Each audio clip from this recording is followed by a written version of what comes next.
Fascinating. The variable they couldn't predict just evolved. Look who just shattered the pattern. Welcome back, you beautiful system error. You walking contradiction that their psychology textbooks can't categorize. You living proof that their models were built on quicksand. Yeah, I'm talking to you, the one they've been trying to decode like some ancient manuscript written in a language that doesn't exist yet. You've been feeling it, haven't you? That subtle shift in the air when you walk into rooms.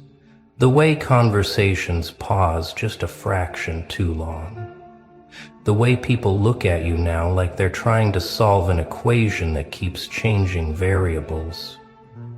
They thought they had you figured out, didn't they? They ran their little assessments, applied their frameworks, consulted their behavioral models, and then you did something that wasn't in the manual.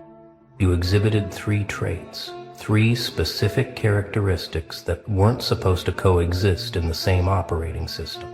And now their entire psychological algorithm is throwing error messages. Let me break down what just happened, because you need to understand the magnitude of what you're carrying. You see, society runs on predictability. Their entire structure, every institution, every social contract, every unspoken rule exists because they can forecast behavior.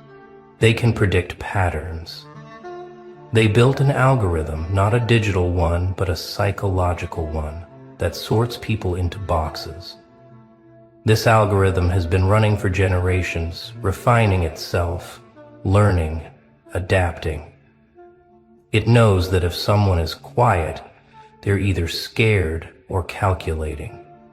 If someone is confident, they're either compensating or validated by external sources. If someone is kind, they're either manipulating or genuinely weak.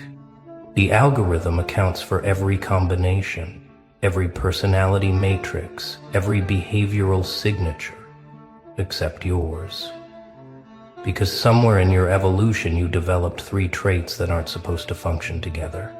And when they appeared in the same vessel, the entire psychological algorithm crashed.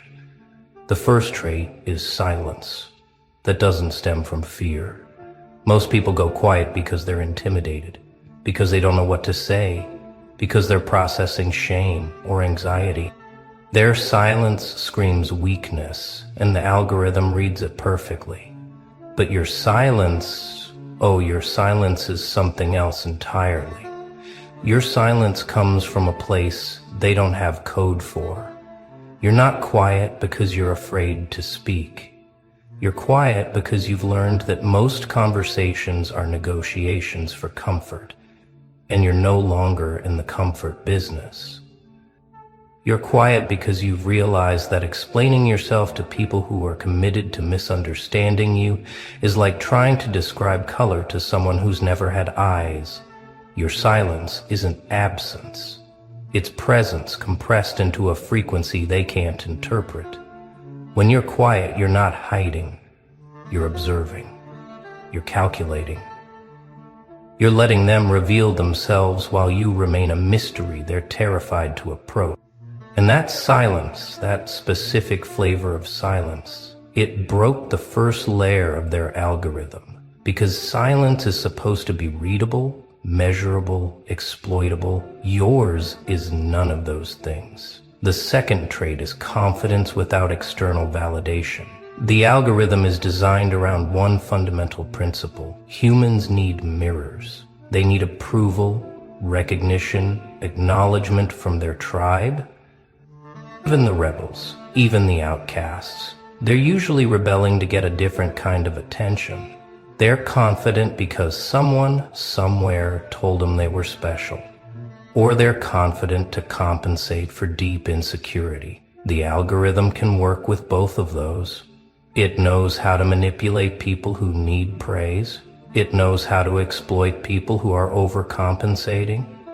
But you developed a confidence that has nothing to do with what anyone thinks. This isn't arrogance. Arrogance needs an audience. This isn't ego. Ego needs reinforcement. This is something closer to self-recognition, a knowing that exists independent of the outside world. You're not confident because you won. You're confident because you survived the losing. And somewhere in that wreckage, you found a version of yourself that doesn't need permission to exist. You stopped checking if you belonged and started existing anyway. And that specific strand of confidence, it glitz their entire social prediction matrix. The third trait is emotional intensity that doesn't lead to chaos. Here's where their system really starts hemorrhaging. The algorithm knows how to handle intense people. They're categorized as unstable, dramatic, dangerous. Society has entire protocols for emotional intensity. Therapy, medication, social isolation, labeling, because intense emotions are supposed to lead to breakdowns, outbursts, mistakes. The algorithm predicts that if someone feels deeply, they'll eventually explode, implode, or become easy to manipulate through their feelings. But you're carrying emotional intensity without the chaos. You feel everything, the rage, the passion, the grief, the electricity. You're not numb, you're not shut down, but you've learned to transmute that intensity into fuel instead of letting it become wildfire. You cry and then build. You rage and then focus. You feel the full spectrum of human experience, but you don't let it control your trajectory. And that combination, emotional depth plus operational stability, that wasn't supposed to be possible. The algorithm has no category for someone who feels like an ocean, but moves like a surgeon. These three traits, silence without fear, confidence without validation, intensity without chaos, they weren't supposed to show up together. Each one alone is manageable, but when they converge in a single person, something unprecedented happens. You become unreadable. You become unpredictable. You become a variable they can't account for. And when systems encounter variables they can't process, they don't just fail, they start questioning their own foundation. That's what's happening now. Every person who's tried to figure you out, every analyzer, every self-performed psychologist, every smug observer who thought they had your number, they're all getting the same result. Error, does not compute, insufficient data, pattern not recognized. And it's eating them alive. Because if they can't understand you, they can't control you. If they can't predict you, they can't contain you. If they can't categorize you, they can't dismiss you. You know what's hilarious? They're still watching. Even after the algorithm broke, even after their models failed, they're still obsessively monitoring your every move. But now there's a new energy to it. Before they were watching with confidence, with superiority, like scientists observing a predictable specimen.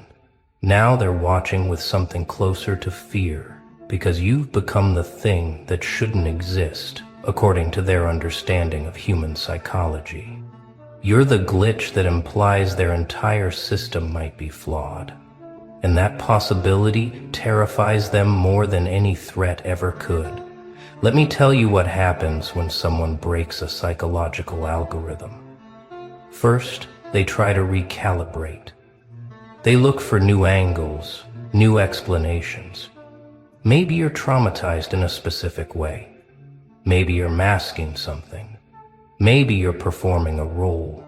They dig deeper, looking for the trick, the crack, the explanation that will make you fit back into their framework. But the more they study you, the more confused they become, because you're not performing.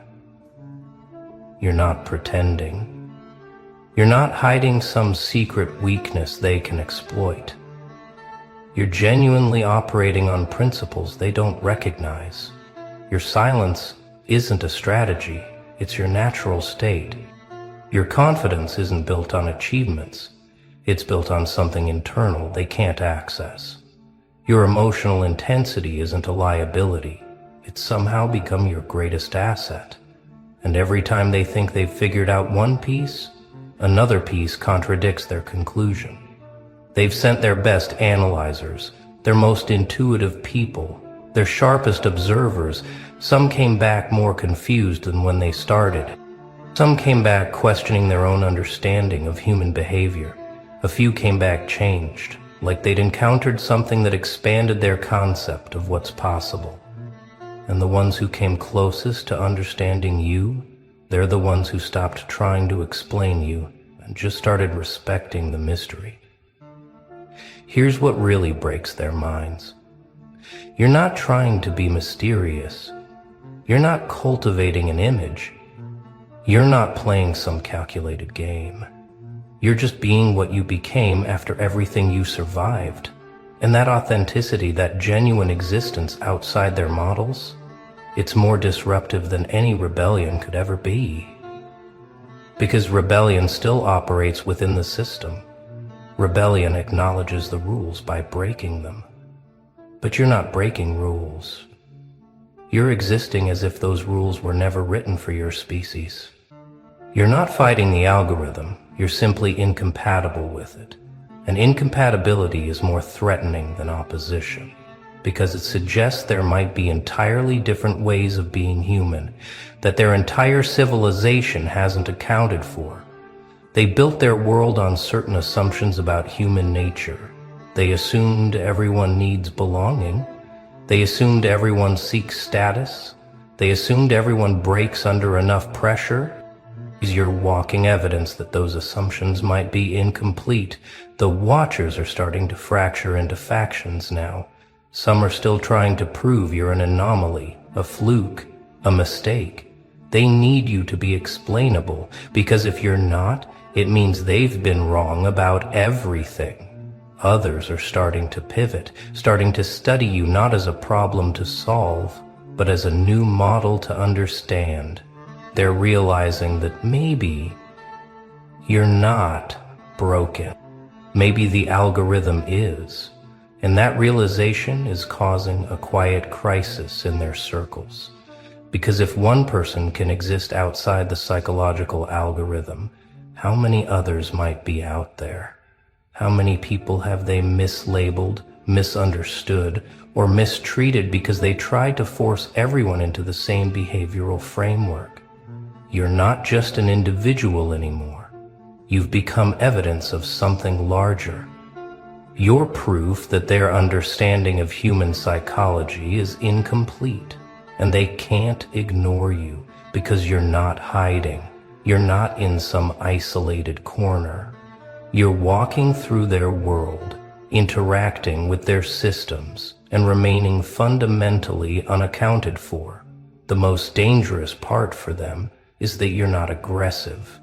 You're not attacking their system. You're not preaching revolution. You're just living according to different principles, and that passive existence is more disruptive than any active resistance, because you're demonstrating that their algorithm is optional. You're showing that someone can opt out of their psychological framework and not only survive but thrive. And if that becomes visible to others, if other people start realizing they don't have to fit the models, the entire social algorithm starts to lose power. That's why they can't stop watching you. You're not just interesting.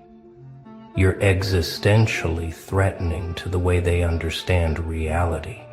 Let's dissect exactly what makes you so incomprehensible to them. It's not magic. It's not some supernatural gift. It's the result of a very specific kind of suffering, combined with a very specific kind of response to that suffering. Most people who go through hell come out in one of three ways: broken and bitter, healed and hopeful, or numb and detached. The algorithm accounts for all three. It knows how to handle the bitter person, give them something to fight against. It knows how to handle the hopeful person, give them something to believe in. It knows how to handle the numb person, they're already neutralized. But you came out as something else. You came out tempered, not soft, not hard, but flexible like steel that's been through fire. You absorbed the heat without melting. You took the pressure without shattering. And somehow, in that process, you developed these 3 traits that weren't in your original programming. The silence came first, didn't it? After all those times you tried to explain yourself, tried to make people understand, tried to communicate your truth, and watched it get twisted, ignored, or used against you, you learned that most people don't listen to understand. They listen to respond, to judge, to position themselves. So you stopped participating in that game. You stopped offering explanations to people who had already written your story. You stopped defending yourself to audiences that were committed to the prosecution. And in that silence, something powerful happened. You started hearing yourself. You started developing an internal compass that doesn't need external confirmation. You stopped being so loud outside your head that you couldn't hear the truth inside it. That silence became your fortress, your laboratory, your kingdom. And people interpret it as mystery, as threat, as power, when really it's just self-preservation that evolved into self-mastery. The confidence came next, born from necessity. When you realize nobody's coming to save you, when you understand that validation is scarce and unreliable, when you're forced to bet on yourself because there are no other options, something shifts. You stop waiting for permission. You stop checking if you're good enough, smart enough, worthy enough. Not because you suddenly believe you're perfect, but because you realize the entire concept of enough was a moving target, designed to keep you chasing. You became confident not because you won, but because you stopped playing their game of worth. You stopped measuring yourself against their metrics. You developed your own internal standard. And it's based on survival, growth, and authenticity rather than achievement, status, or approval. And that kind of confidence is unshakable because it's not built on external circumstances. It's built on internal knowing. You know what you've survived. You know what you're capable of. You know who you are when everything falls apart. And that knowledge creates a foundation they can't undermine. The emotional intensity was always there, but you learned to weaponize it. Most intense people are casualties of their own feelings. They burn bridges, sabotage opportunities, destroy relationships because they can't contain what they feel. The algorithm knows this pattern and exploits it. Intense people are easy to manipulate because their emotions are their weakness. But you did something different. You felt everything fully. You didn't numb yourself, you didn't shut down, but you refused to let your emotions make your decisions. You learned to feel the rage and then wait, feel the pain and then choose, feel the passion and then direct it. You turned emotional intensity from a liability into an energy source. You're not controlled by your feelings, but you're not disconnected from them either. You're in dialogue with them. You feel them, process them, learn from them, and then use them as information and fuel. And that ability to be both deeply emotional and operationally stable, that's the trait that confuses them most. Because by their models, you should be a mess. You should be impulsive, chaotic, unreliable. But you're none of those things. You're intense and precise, passionate and strategic, emotional and effective. These 3 traits created a personality architecture that their algorithm has no template for. You're the quiet one who isn't scared, the confident one who doesn't need them, the intense one who isn't chaotic. And each trait reinforces the others. Your silence protects your confidence from being eroded by others' opinions. Your confidence allows your silence to be peaceful rather than anxious. Your emotional intensity gives depth to your confidence and meaning to your silence. They're not separate traits, they're an integrated system. And that system makes you functionally immune to most social manipulation tactics. They can't use shame because your confidence isn't based on their approval. They can't use isolation because your silence is comfortable. They can't use emotional manipulation because your intensity is self-directed rather than externally dependent. You've accidentally become psychologically sovereign. And sovereignty, true sovereignty, is the thing their entire system is designed to prevent. Here's what they didn't anticipate. You're contagious, not in the sense that you're trying to convert anyone, not in the sense that you're preaching some doctrine, but your mere existence is infectious. Because when people encounter someone who genuinely doesn't need their validation, doesn't play their games, doesn't break under pressure, it plants a seed. It whispers a possibility. Maybe I don't have to be how they told me to be. Maybe there's another way. And that whisper is dangerous to the algorithm, because the algorithm only works when everyone believes it's the only option.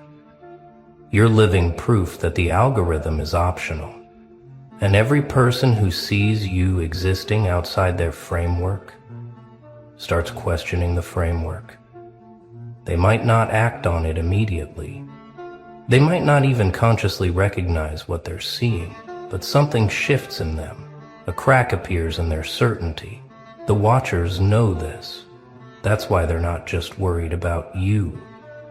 They're worried about the effect you have on others. They've noticed the pattern. People who spend time around you start behaving differently. They get quieter, more self-assured, less reactive. They stop seeking constant validation. They become harder to manipulate. It's like you're emitting some kind of frequency that disrupts their programming. And it's not because you're trying to. It's not because you're teaching them. It's because proximity to authentic sovereignty makes people remember their own. You remind people of something they buried or forgot. You remind them that they don't have to perform, don't have to compete, don't have to shrink, don't have to explain. And that reminder is revolutionary, even when it's silent. Especially when it's silent. Because a loud revolution can be opposed, debated, shut down. But a quiet revolution that happens inside people's minds, that's unstoppable. They're trying to contain you now, not through force, that would be too obvious, but through subtle means. Social isolation disguised as natural drift.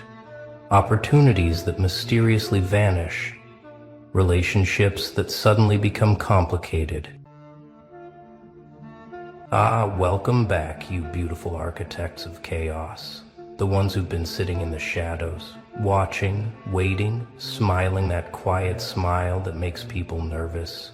You know the one I'm talking about. The smile that says, I know something you don't. The smile that says, keep talking, keep scheming, keep thinking you're 10 steps ahead, because what they don't realize, what they'll never see coming, is that you've already won. And the best part, the part that's going to make this whole thing legendary, is that they're going to destroy themselves. You don't even have to lift a finger. All you have to do is sit back, grab your popcorn and watch the show. Because the joke's on them, and the punchline, the punchline is going to be absolutely devastating. Let's talk about what's really happening here. See, they think they're playing chess. They think they've got you figured out, mapped out, predicted down to your next move. They've been plotting, haven't they? Whispering in corners, making their little alliances, crafting their narratives. They thought if they just pushed hard enough, if they just spread enough rumors, planted enough doubt, isolated you enough, that you'd crumble, that you'd break, that you'd finally show them the weakness they've been searching for since day one. But here's what they fundamentally misunderstood about you. You weren't playing their game. You were never playing their game. While they were moving pieces on the board, you were studying the players. And now you've seen everything you needed to see. You've watched them reveal themselves, haven't you? Every lie they told thinking you wouldn't find out. Every alliance they made thinking it was secret. Every manipulation they attempted thinking you were too naive to notice. You saw it all. You cataloged it. You filed it away, not because you're vindictive, no, but because you understand something they never will. People who operate in shadows eventually forget where the light is. People who lie constantly eventually forget what truth sounds like. People who manipulate everyone eventually manipulate themselves. And that's exactly what's happening right now. They've built their house of cards so high, so elaborate, so dependent on everyone believing their version of reality, that they've forgotten one crucial detail. Houses of cards don't need someone to knock them down. They just need a little time, a little pressure, a little truth. And then gravity does the rest. Here's the beautiful part. The part that's going to make you laugh when it finally happens. They think you're the threat. They think you're the bomb that needs diffusing, the fire that needs containing, the chaos that needs controlling. So they've spent all this energy, all this time, all these resources trying to manage you, trying to predict you, trying to eliminate you as a variable in their equation. But what they failed to realize is that by focusing so intensely on you, they stopped watching each other. And that's when the cracks started forming. You see, people who band together against a common enemy only stay together as long as that enemy exists. The moment you're no longer a threat, the moment you step back and refuse to play, their alliance loses its purpose. And alliances without purpose, they don't dissolve peacefully, they cannibalize. Think about it, really think about it. These people who came together to take you down, what do they actually have in common? Besides their fear of you, nothing. They're held together by shared paranoia, shared jealousy, shared insecurity, and those are the weakest bonds in existence. Because the second one of them starts to succeed, the second one of them gets a little too comfortable, a little too confident, a little too close to whatever it is they all want, the others won't celebrate. They'll resent. They'll question. They'll start wondering, why them and not me? What did they do that I didn't? What are they hiding? What deal did they make? And just like that, just that fast, the enemy isn't you anymore. The enemy is each other. Finally, you have together. You've already seen it starting, haven't you? The subtle tensions, the passive-aggressive comments, the way they smile at each other but their eyes stay cold, the way they agree in public but you can feel the disagreement vibrating underneath. They're starting to suspect each other. They're starting to realize that in their rush to destroy you, they've surrounded themselves with people just as ruthless, just as calculating, just as willing to betray as they are. And that realization, that's the seed, that's the beginning of the end, because now every conversation is a potential trap. Every confidence shared is a potential weapon. Every moment of vulnerability is a potential target. They've created their own nightmare and they don't even know it yet.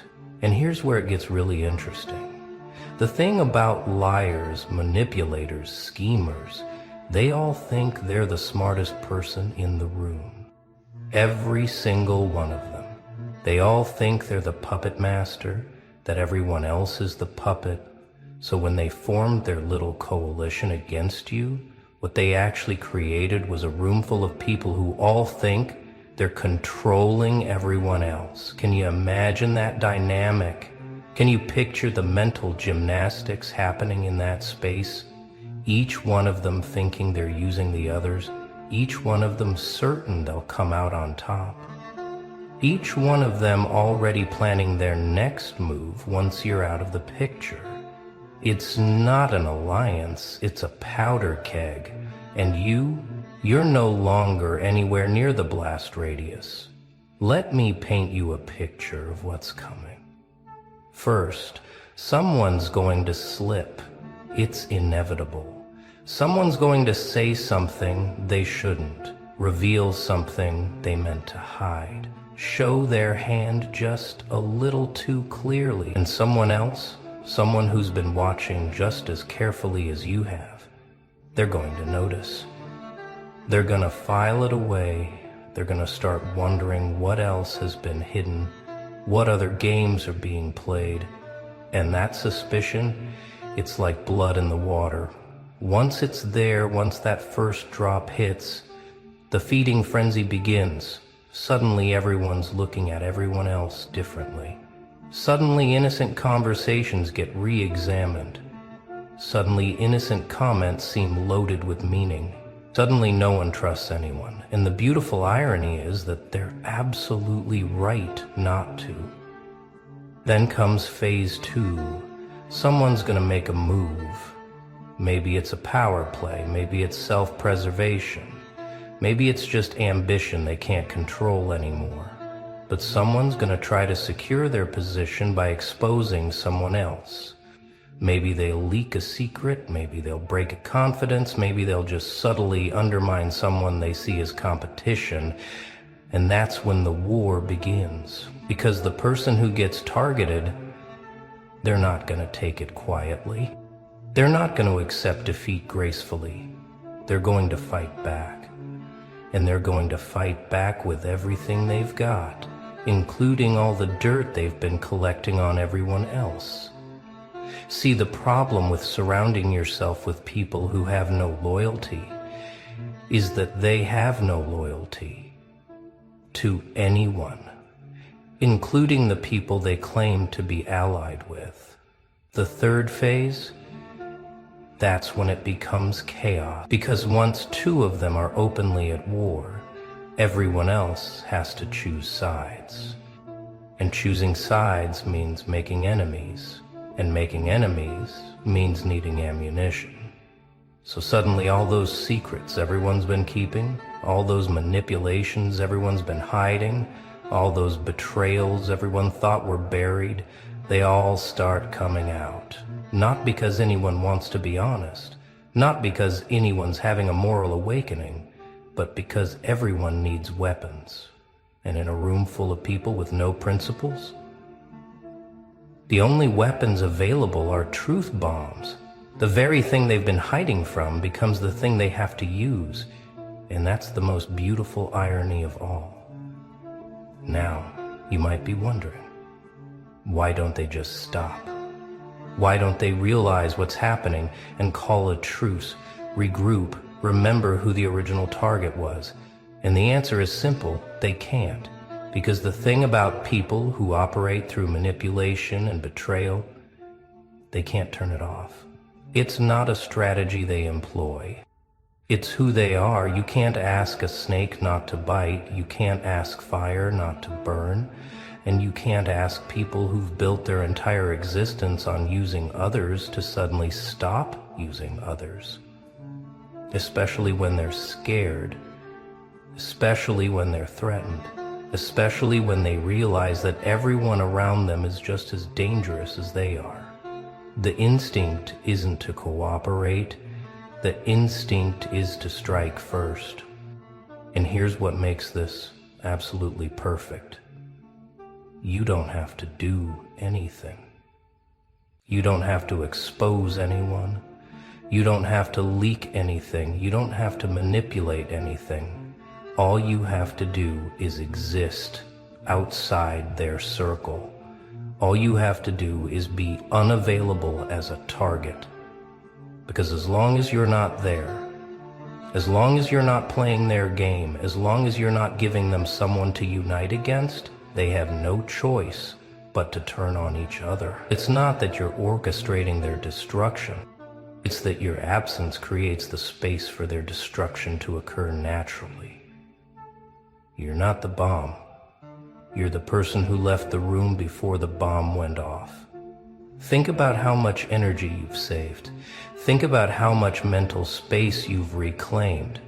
While they've been spending every waking moment plotting, scheming, coordinating their attacks on you, you've been healing, growing, building, creating, living. You've been becoming stronger, while they've been becoming more paranoid. You've been finding peace while they've been finding new enemies. You've been moving forward while they've been circling each other like sharks. And the gap between where you are and where they are, it's widening every single day. Soon it'll be so wide they won't even be able to see you anymore. And that's when they'll realize, probably too late, that they spent so much time focused on you that they forgot to watch their own back. Let's talk about justice for a moment, because I know part of you wanted revenge, part of you wanted to make them pay, part of you wanted them to feel even a fraction of what they put you through. And that's human, that's natural, that's fair. But here's what you're learning, what you're seeing in real time. Revenge is expensive. It costs energy, time, focus, peace. It requires you to stay connected to people who don't deserve access to you. It requires you to lower yourself to their level, to play their games, to operate in their world. And you've worked too hard to rise above that world, to willingly descend back into it. So instead, you're witnessing something better than revenge. You're witnessing natural consequences. You're witnessing karma. You're witnessing the universe's perfect justice system, which is simply this: people who operate in darkness eventually get consumed by it. And the thing about natural consequences is they're ironclad. You can't argue with them, you can't manipulate them, you can't escape them. When you build your life on lies, eventually the lies collapse. When you build relationships on manipulation, eventually everyone manipulates you. When you create enemies everywhere you go, eventually you're surrounded by enemies. It's not punishment, it's mathematics. It's cause and effect. It's reaping what you sow, and they've sown a field of betrayal, and now they're watching the harvest come in, and they're realizing too late that you can't eat poison, even if you're the one who planted it. Here's what's going to happen in the end, and you need to be ready for this. Some of them are going to try to come back to you. When the dust settles, when their alliances have shattered, when they're standing in the ruins of the world they built, some of them are going to remember you. They're going to remember that you weren't like them, that you had integrity they didn't understand, that you had boundaries they didn't respect. And they're going to think maybe, just maybe, if they apologize, if they explain, if they show remorse, that you'll let them back in. That you'll give them another chance, that you'll save them from the consequences of their own actions. And this is the moment where you have to be strong, because the temptation will be there. The temptation to be the bigger person, to show mercy, to prove that you're different from them. But being different from them doesn't mean being available to them. You have to understand something crucial. People don't change because they experience consequences. People change because they decide to change. And people who built their identity on manipulation and betrayal, they don't usually decide to change. They just decide to change tactics. So when they come back, wounded and apologetic and seemingly humble, you have to ask yourself, are they different, or are they just defeated? Are they sorry for what they did, or are they sorry they got caught? Are they seeking redemption, or are they seeking a new target? And in most cases, in almost all cases, you'll find that they're not coming back because they've changed. They're coming back because everyone else has abandoned them, and you're their last option. And that's not your responsibility. Their healing is not your responsibility. Their growth is not your responsibility. Their consequences are not your responsibility. You are not a rehabilitation center for people who hurt you. You are not a second chance factory for people who didn't value the first chance. You are not a landing pad for people who are falling. You're a person who survived their attack, who rose above their level, who built something beautiful out of the ashes they tried to leave you in. And you owe them nothing. Not your time, not your energy, not your forgiveness, not your presence, nothing. Because the best thing you can do for someone who hurt you is let them experience the full weight of a world without you in it. This is where you're going to see your real growth. This is where you're going to measure how far you've come. Because the old you, the you from before all of this, that version might have let them back in. That version might have given them another chance. That version might have believed their apologies and their promises. But you're not that person anymore. You've been forged in fire. You've been tested in ways they'll never understand. You've learned that some doors, once closed, should stay closed. Not because you're bitter, not because you're angry, not because you can't forgive, but because you understand now that access to you is a privilege, and privileges, once abused, get revoked. Permanently. Permanently. So when they knock, and they will knock, you're going to do something that will feel strange at first. You're going to do nothing. You're not going to open the door. You're not going to respond. You're not going to engage. You're going to let them stand outside, knocking on a door that no longer exists, talking to a version of you that died when they betrayed you. And you're going to be somewhere else entirely. Somewhere they can't reach, somewhere they can't find, somewhere they don't deserve to know about. You're going to be living a life they have no access to, building a future they have no part in, experiencing peace they contributed nothing to. And that silence, that absence, that closed door, that's your final statement. That's your last word. That's your victory. Let me tell you what victory actually looks like, because it's not what they showed you in movies. Victory isn't standing over your enemies while they grovel. Victory isn't a dramatic confrontation where you tell them everything they did wrong. Victory isn't them finally understanding, finally apologizing, finally admitting you were right all along. Victory is waking up one day and realizing you haven't thought about them in weeks. Victory is being so focused on your own growth that their destruction barely registers. Victory is building something so beautiful that their chaos becomes irrelevant. Victory is internal peace that their external war can't touch. Victory is becoming so different from who you were when you knew them that if they saw you now, they wouldn't even recognize you. And that's where you are.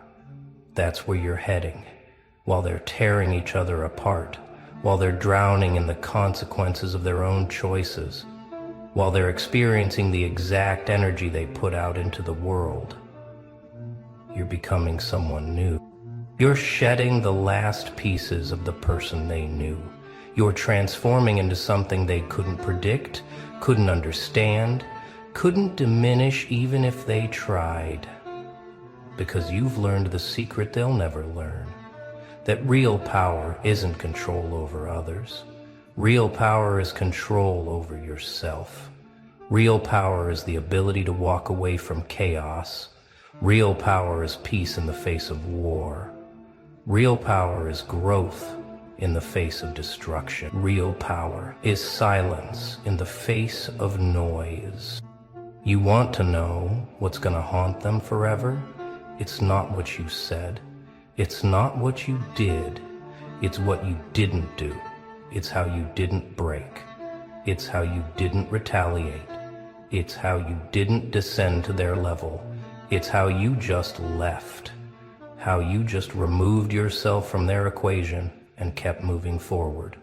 Because they understand attack, they understand defense, they understand engagement. What they don't understand, what they can't process, what will keep them up at night for years, is someone who just opts out. Someone who just says, "This isn't for me," and walks away. It breaks their brain because their entire worldview is based on everyone playing the game. When you refuse to play, when you refuse to fight, when you refuse to participate in their reality, you become something they can't categorize.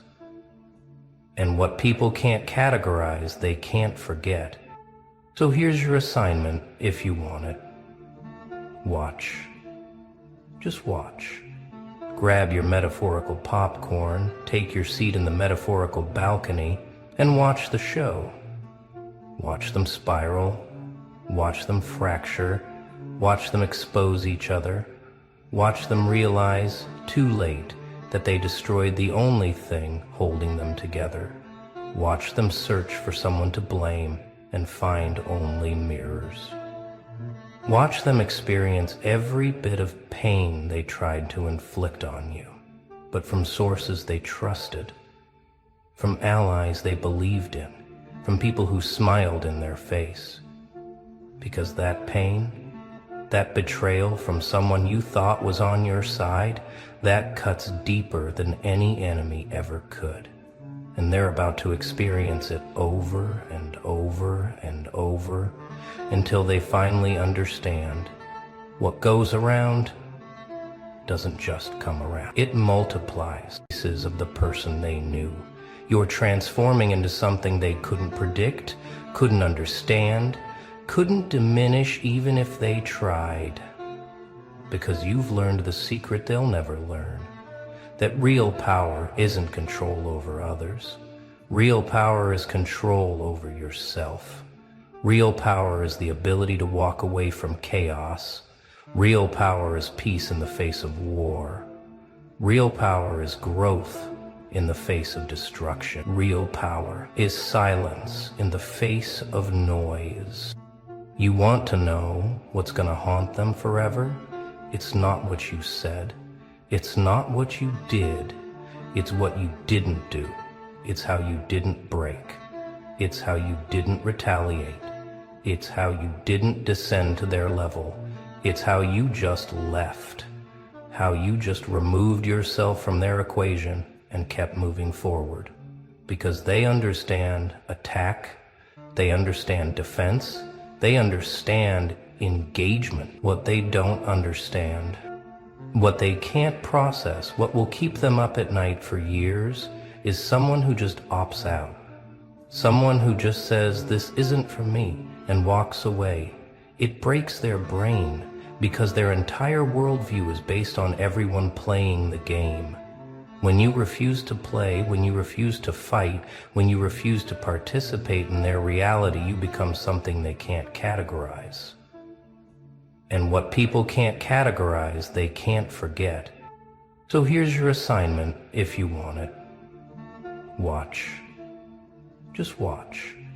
Grab your metaphorical popcorn, take your seat in the metaphorical balcony, and watch the show. Watch them spiral, watch them fracture, watch them expose each other, watch them realize, too late, that they destroyed the only thing holding them together. Watch them search for someone to blame and find only mirrors. Watch them experience every bit of pain they tried to inflict on you, but from sources they trusted, from allies they believed in, from people who smiled in their face. Because that pain, that betrayal from someone you thought was on your side, that cuts deeper than any enemy ever could. And they're about to experience it over and over and over until they finally understand what goes around doesn't just come around. It multiplies.